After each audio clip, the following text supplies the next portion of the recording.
Good morning. It is day 101 on the Appalachian Trail. I'm going through Bear Mountain State Park. I stayed in the building, I don't know if we can see it, maybe right back there. Actually, stayed across the pond. I'm gonna, don't get dizzy. It's a pond. There's a bunch of an extra lodge up there, kind of somewhere right there. And then this is Bear Mountain, which I finished up yesterday on Bear Mountain. And then came down here, and now I'm walking. And the interesting thing that I'm gonna do is I'm going to walk through a zoo. And I've been told that I need to take pictures of the bears and send them to Sassafras, because he doesn't believe that bears exist, because he hasn't seen one for 1,400 miles on the trail. So that's what I'm gonna do. And then, yes, we go up here, trying to follow it because it's only an occasional tree. And then I will turn it around when I go through, and we'll kind of do a little narrating of the zoo. You know, these are the exotic animals of the Appalachian Trail. So anyhow, it's supposed to be a little rainy today. I'm wanting to go 20 miles. I'll cross over the Hudson River. I wanted to do that yesterday, but my plans changed, and here I go. But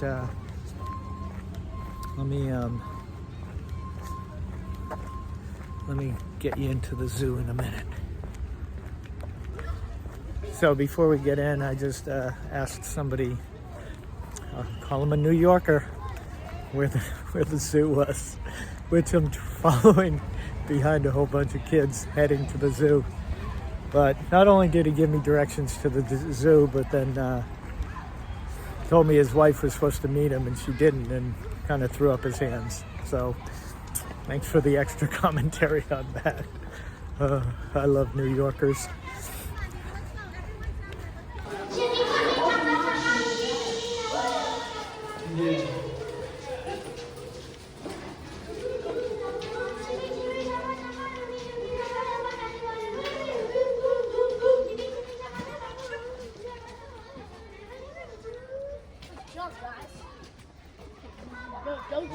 This is why I had to wait for the White Blazes to open 10 a.m.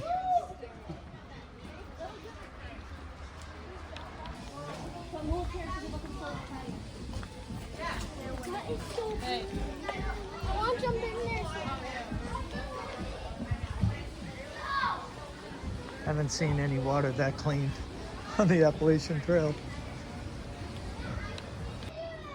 So here is the entrance of the zoo, and there are all the animals.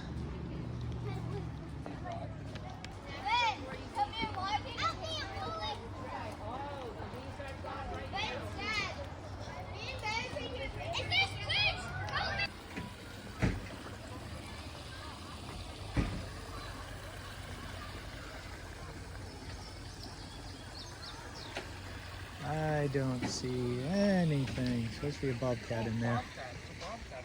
Well, we've had plenty of That looks like the one I almost She had found the nest. Now her squeaking. She's got one. No, there's the bear. Well, the bears don't look too happy with us. One of them curled himself up into a ball up in the top here. And this guy is trying to sleep. So after that, we are leaving the park, and the bridge is right there. So I don't know exactly where to go, but there's a white blaze on that pole. So I'm going to walk to that.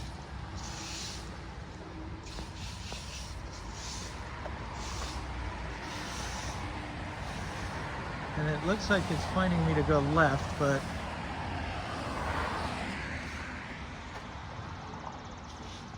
Yes. Maybe?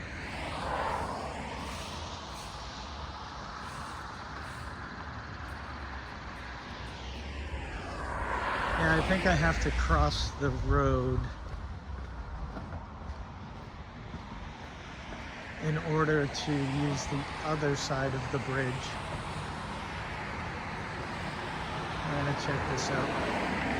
And I crossed the crosswalk and I'm heading over the bridge. It'd be nice if it was a new state, but it's still New York. And I will be going up that mountain, I believe. And in about 3 or 4 miles, there's a like a resupply, Appalachian Trail resupply facility. So that's what I'm aiming towards. Let's see what the day brings us. All right, this sign says the Historic Bridges of the Hudson Valley celebrates the 90th anniversary of the Mid-Hudson Bridge, opened August 25th, 1930. Bear Mountain Bridge celebrates the 90th anniversary of their sister bridge. It's under Bear Mountain maintenance. Home of the free because of the brave. And this one reminds me of my son, who's off in Poland right now, serving our country. So proud of that kiddo. And here we go. One of the things I like most about bridges is how loud they are. But this is the Hudson River as we cross over the bridge. This is called the Bear Mountain Bridge, as I said earlier. And yeah, it's pretty super duper. It's probably going to take me 6-7 hours to get across. Just kidding. It'll only be a few minutes. And there's the south. There's Bear Mountain behind us.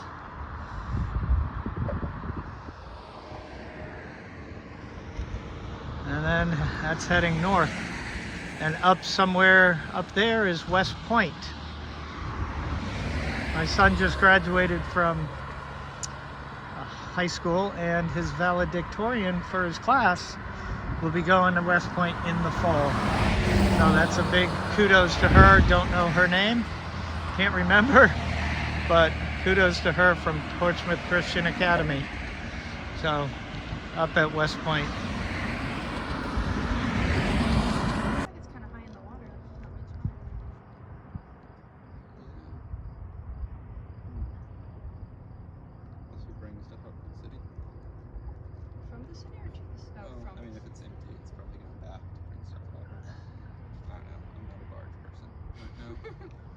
You're being recorded. Oh, sorry.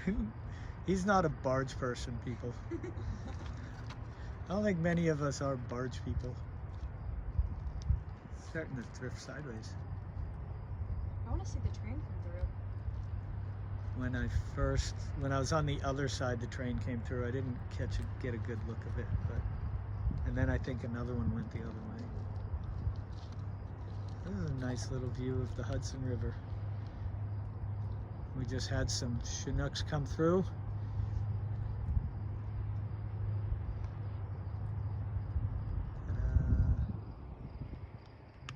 So that was Anthony's Nose, which was a blue blaze off there, and now I'm heading back to where I left off on the AT.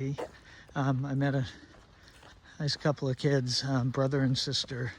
The brother just graduated from West Point and was explaining what the Chinooks were doing and kind of different things, aspects of West Point, which are really cool. And then his sister had just graduated from an academy just down the street from that. So yeah, parents are, I'm sure, wicked proud of their kiddos. And so yeah, so now I'm heading back to the trail. And because of the late start, 10 o'clock, because the zoo was not open till 10 o'clock, I will most likely either be coming up short of 20 and sleeping in the woods somewhere, or making 20 and getting there in the dark. So, well, we'll see what happens. It's just walking. So, here I go. Well, it's been a while, but I am caught in a bona fide rainstorm. It's keeping me cool, but my feet, because of walking through grass, tall grass, are soaking wet. So fortunately, there's an Appalachian Trail like store or diner or something coming up probably a half mile from here, so I'm gonna duck in there. The plan was to get a resupply there anyhow, just mostly snacks, and we'll see how the storm goes. They said it was thunder and lightning. I heard some thunder off in the distance, nothing too close, so I don't know if the major storm is coming towards me or away from me. But right now I am on a very nice, forgiving path. It's not even a trail, it's just a nice, flat path. Which, if you remember, anytime we're coming to something where, like, the weekend day hikers can come to, then the trail miraculously gets better. So,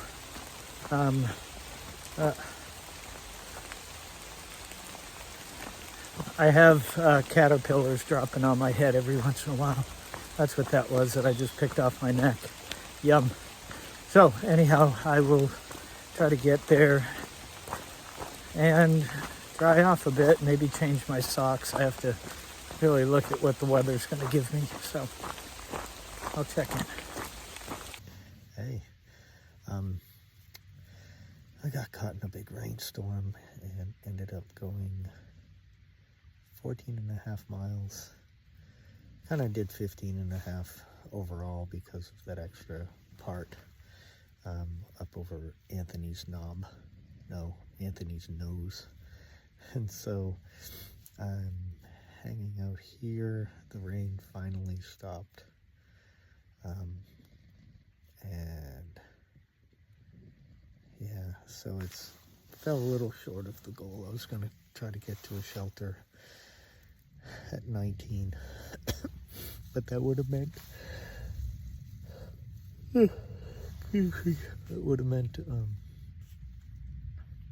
I'd still be out there trying to get to this place.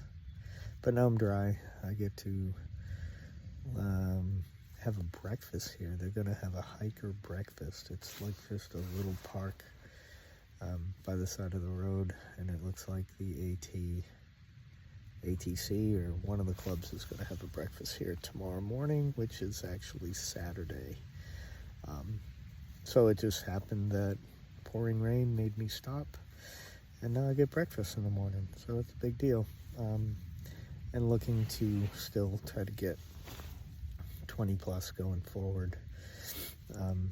Yeah, sometimes you just gotta do the right thing. I feel like if I continued to go in the rain, it wouldn't have been helpful long term. So there we have it. End of day 101. Peace out.